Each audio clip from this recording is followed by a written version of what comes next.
Welcome back to Eject Media. Tonight we take a look at an interesting year in horror, 1978. While Halloween stalked its way to legend status and Dawn of the Dead painted the screen in blood and chaos, there were other films quietly making their mark. Often overlooked by the mainstream at the time, these stories offered their own brand of terror, creeping into late-night television slots and lining the shelves of video stores for the adventurous to discover. From killers wielding everyday tools, to magicians whose illusions slice at sanity, to landscapes that twist from serene to sinister, the year delivered far more than just the classics everyone remembers. These were the films that lived in the dark corners of your local rental store, waiting to be found and rewound to be experienced all over again. This is a year in horror. 10 overlooked horror movies from 1978. The Evil, 1978. Long before real estate horror became a staple of the genre, The Evil gave us a cautionary tale about bargain mansion shopping. When psychologist C.J. Arnold and his wife Caroline stumble upon a sprawling Civil War-era mansion at an unbelievable price, they see the perfect opportunity to convert it into a clinic. But as they and their friends begin renovations, they're about to learn why some properties stay on the market. Led by the always reliable Richard Crenna, this supernatural thriller takes a seemingly simple haunted house setup and cranks up the intensity with some genuinely creative practical effects. The film doesn't just give us creaky doors and cold spots. We're talking full-on supernatural chaos with bodies being tossed around like rag dolls, mysterious fires, and possessions that'll make you think twice about buying that fixer-upper. What sets The Evil apart from other haunted house films of its era is its gradual descent from renovation project to survival horror. Director Gus Triconis, working with a modest budget and just 30 days of shooting time, manages to create an increasingly claustrophobic atmosphere where the house itself becomes a malevolent character.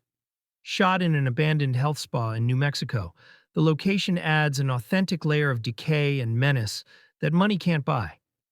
And while the fashion choices might firmly plant this film in the 1970s, the scares and tension hold up surprisingly well.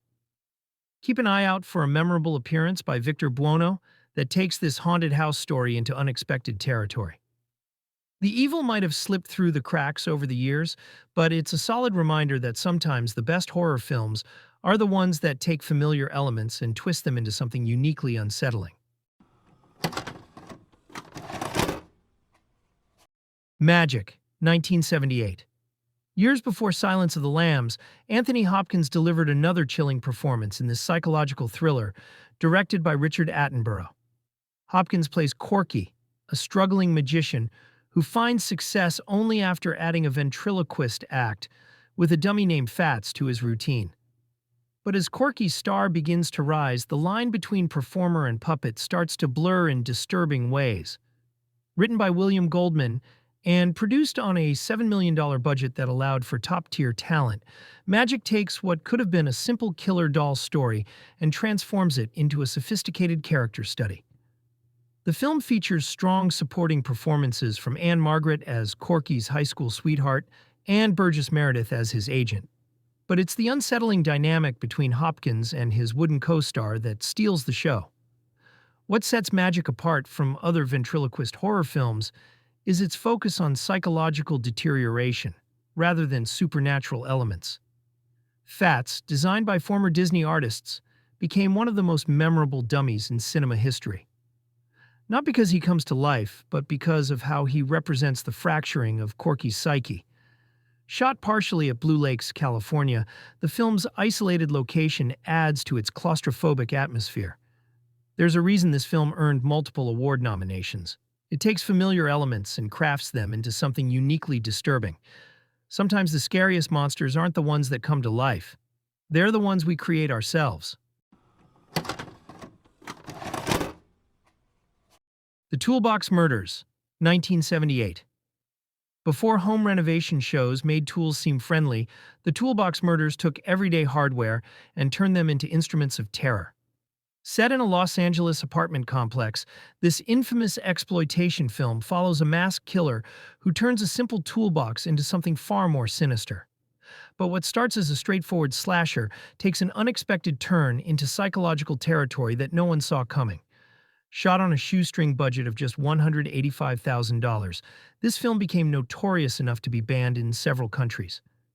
Veteran character actor Cameron Mitchell leads a cast that includes former child star Pamela Ferdin and Land of the Lost's Wesley Ure, bringing unexpected gravitas to what could have been just another exploitation film.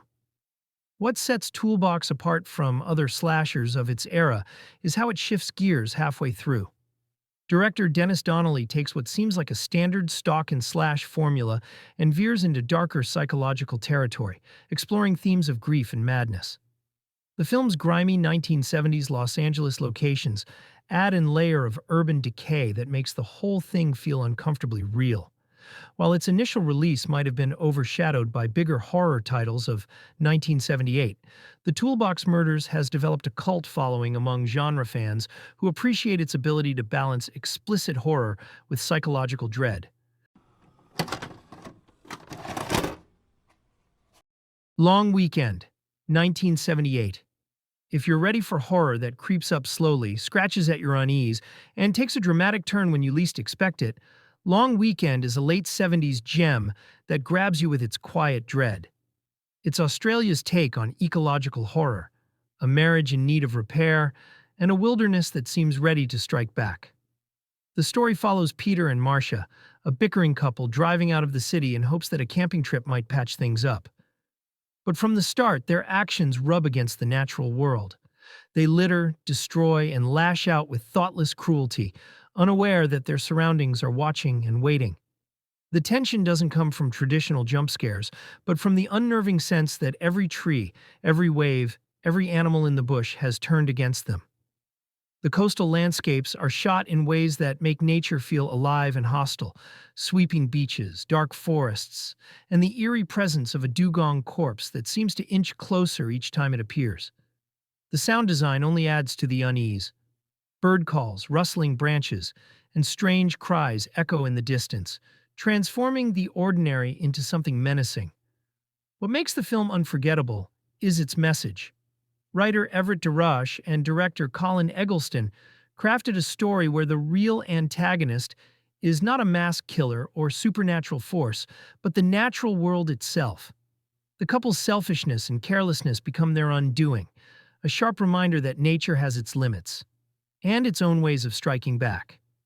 Long Weekend stands out because of its patience, its bleak mood, and the way it leaves you uneasy long after the final frame. It's not just a horror movie, it's a cautionary tale that feels more timely today than it did when it first hit VHS shelves. The Fury, 1978. Imagine a horror like Carrie crossed with a paranoid spy thriller. That's The Fury, Brian De Palma's 1978 dive into telekinesis, government conspiracies, and mind-bending destruction.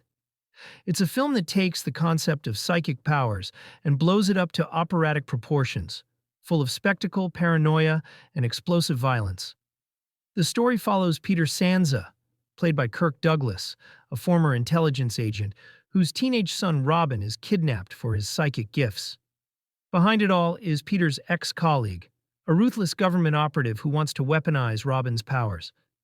Determined to get his son back, Peter allies with Gillian, a young woman with her own dangerous abilities, and together they try to outwit the system that's exploiting them. De Palma pulls out all the stops with his trademark visual style. Split screens, slow motion, and dizzying camera tricks crank up the tension, while the film builds toward scenes of shocking telekinetic destruction. And then there's the unforgettable finale, one of the most audacious and explosive endings of any horror thriller from the 70s. A set piece that still shocks with its sheer audacity. The film is elevated further by a haunting John Williams score, weaving between delicate melodies and jarring bursts of dread, giving the psychic powers an emotional weight that makes every outburst feel terrifyingly real. What sets The Fury apart is how it blends genres, equal parts supernatural horror, political thriller, and family tragedy. It's a cautionary tale about power spiraling out of control, about institutions that manipulate and destroy in the name of control, and about the devastating price of weaponizing the human mind. While it never reached the mainstream success of Carrie, The Fury has carved out a place as a cult classic. It's stylish, strange, and unafraid to go completely over the top. A film that delivers psychic horror at its boldest and most spectacular. The Grapes of Death, 1978. Elizabeth is boarding a train bound for a dream wedding, only to discover the countryside's turned into a nightmare. Jean Rollin's slow-burning ecological horror from 1978. It's a film that takes the tranquil French vineyard and flips it into a nightmare of bloody infections and creeping madness. The story follows Elizabeth, a city woman headed to meet her fiancé at his family's vineyard. But the train ride turns creepy fast. A traveler with a grotesque bleeding neck boards, and she witnesses something horrifying that explodes the tension, quickly transforming the film from a pastoral setting into an unsettling descent. Once she escapes, Elizabeth finds herself wandering into empty villages populated by locals suffering from gruesome boils and snarling disease. They stagger, haunted by the infection spreading like wild poison through their flesh. Rollin crafts an environment that feels both dreamlike and relentless. Sunlit forests feel ominous, empty farmhouses feel alive with threat, and every rustle or distant cry transforms into something deeply unnerving. The infection. It turns out to come from pesticide-tainted grapes. That innocent vineyard now feels like a chemical trap, a realistic, all-too-timely twist that turns rural French charm into ecological dread. And Rollin doesn't stop there. In one chilling sequence, a zombie-like figure cradles its own decapitated head with regret, speaking in silent remorse before crawling away, a grotesque image that lingers.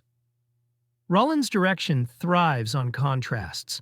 Elegant wide shots of vineyards drenched in sunlight suddenly give way to visceral gore, pus, blood, and pitchfork carnage, all rendered in a style that's as surreal as it is shocking.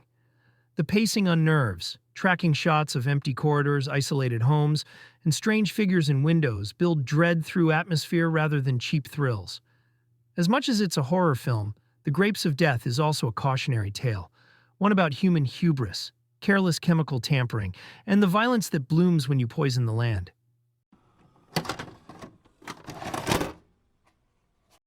Someone's Watching Me, 1978. Imagine John Carpenter turning Hitchcockian suspense into a primetime thriller. Stylish, shivery, and surprisingly sharp for television. Someone's Watching Me begins innocently. Lee Michaels moves into a high-rise apartment in Los Angeles, stepping away from all she's known for a fresh start in TV directing. The scenery is sleek, the daylight feels false, and something in the air whispers, "Not everything's as it seems." Soon Lee starts receiving anonymous phone calls, odd gifts, and letters announcing a free vacation. Her apartment doesn't feel private, her new job doesn't feel safe, and each detail, an unlocked door, a flickering light, a strange noise, feels amplified, like the walls themselves are watching. The stalker is closer than she thinks, peering through her windows from across the courtyard with a telescope, singular in his obsession, eerily calm in his stalking.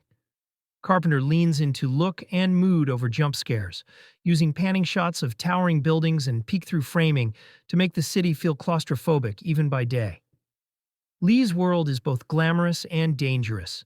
She's pulled between the masculinity of her male co-workers' advances, the fierce friendship of Sophie, and the encouragement of Paul, an appealing outsider who may be the only one to see how deep her peril goes.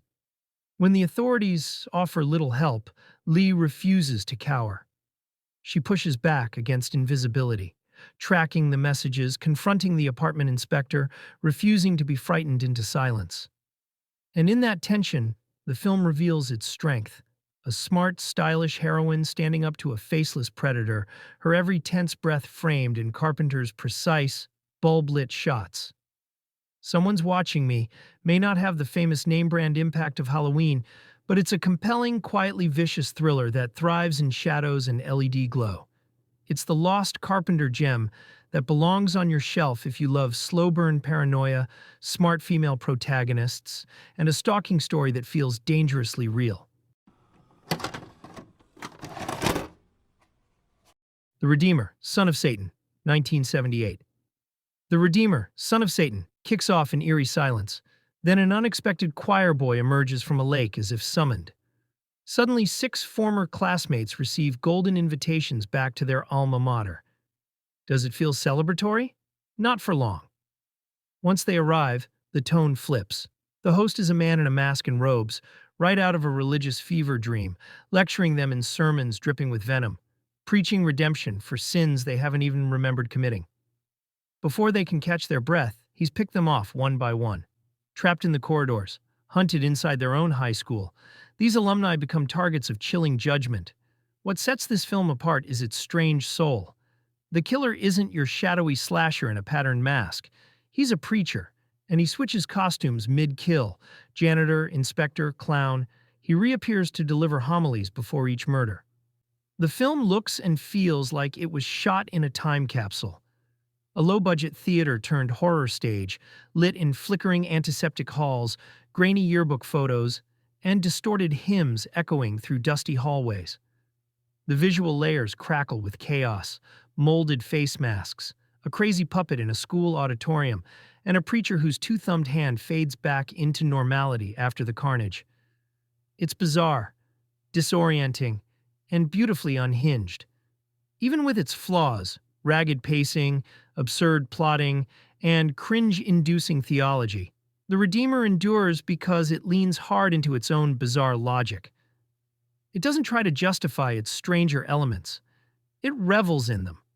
It's the kind of film you'd discover at the bottom of the VHS rental bin, expect nothing, and end up haunted by its morbid confidence. In the realm of cult horror, The Redeemer, Son of Satan, stands out as a ritual disguised as a slasher. It doesn't just kill, it punishes, with twisted faith, theatrical flair, and a disturbing kind of poetic justice that lingers long after the tape ejects. The Shout, 1978.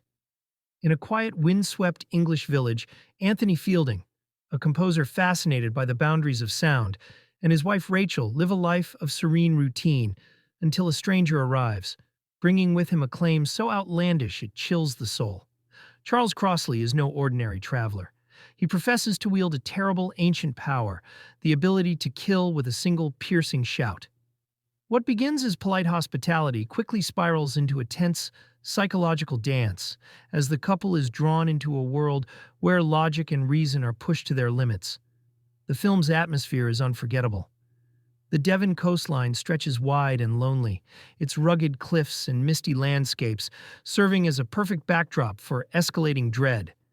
Inside their home, shadows gather in the corners, and everyday sounds, the hum of a refrigerator, the scratch of a piano key, take on a sinister weight. The score, crafted by Genesis members Tony Banks and Mike Rutherford, pulses with an eerie, otherworldly energy, amplifying the tension in ways that are subtle but unforgettable. Each frame seems to whisper that danger is always just beyond perception, that the mind can be both a sanctuary and a prison. At its core, The Shout is a study of power, control, and the fragility of human consciousness. Crossley's presence forces Anthony and Rachel, and the audience, to confront the terrifying possibility that the unseen can dominate the known, that fear itself can become a weapon. The performances are hypnotic, with Alan Bates's enigmatic menace and John Hurt's restrained terror anchoring the story in a way that feels almost tangible. By the time the story reaches its unsettling conclusion, the film has done more than just scare. It lingers, echoing in the imagination, like the very shout it portrays.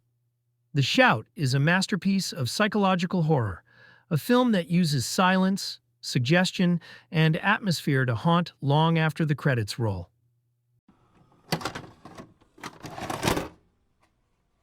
It Lives Again, also known as It's Alive 2, 1978. Imagine the terror of a mutant baby unleashed and then multiplied. It Lives Again picks up the chilling legacy of the original It's Alive, cranking the dread higher with not one, but 3 razor-toothed infants wreaking havoc in unsuspecting neighborhoods. The story unfolds through Frank Davis, the grieving father from the first film, now on a crusade. He teams up with scientists to protect a new generation of mutant babies born across the country from a government that intends to eliminate them at birth. When he meets Jody and Eugene Scott, a young couple expecting their own child, Frank warns them of a growing conspiracy. What follows is frantic, covert delivery in a mobile lab, a daring escape, and a fight to keep their offspring alive. Larry Cohen doesn't hide his high-concept premise. He leans into it with full force. Split-second shots of the baby's claws, the unsettling crawl of tiny bodies, and explosive bursts of violence give the film the feel of a fever dream that's just one tear away from going full horror exploitation. Cohen mingles socio-political ideas, nature versus society, government intrusion, with old-school horror on a shoestring budget. The trio of mutant infants may look like bizarre puppetry mixed with Rick Baker's creature magic, but they're menacing in their primal fury. One memorable scene turns a serene pool into a battleground, with tiny limbs transforming it into a pool of terror. There's a brutal logic to the horror. These babies aren't evil, just driven by instincts no one can control or predict. The heart of the film lies in its uneasy moral maze. Are these babies monsters, or the next step of evolution? Frank believes they're not evil. They're born, not made, and fight to prove it. But when destruction spreads and loyalties fracture, even he starts to question whether protecting them is worth the cost. It's a sequel that doubles down on the shock value, even if it loses some of the quiet pathos of the original. Still, for aficionados of bizarre, cult horror, It Lives Again is a weirdly compelling ride. Half conspiracy thriller, half creature feature, all unapologetically strange. As we've seen, 1978 was more than just slashers and zombie hordes. It was a year filled with bold experiments, eerie landscapes, and unforgettable nightmares hiding just outside the spotlight. These overlooked gems show that this era of horror was built not only on the classics everyone remembers, but on the films that dared to do something different, something strange, and something unforgettable. If you enjoyed this trip through the shadows, don't forget to check out our online store at ejectmedia.etsy.com for even more VHS-era titles. And remember, always be kind and rewind, because every movie is someone's favorite.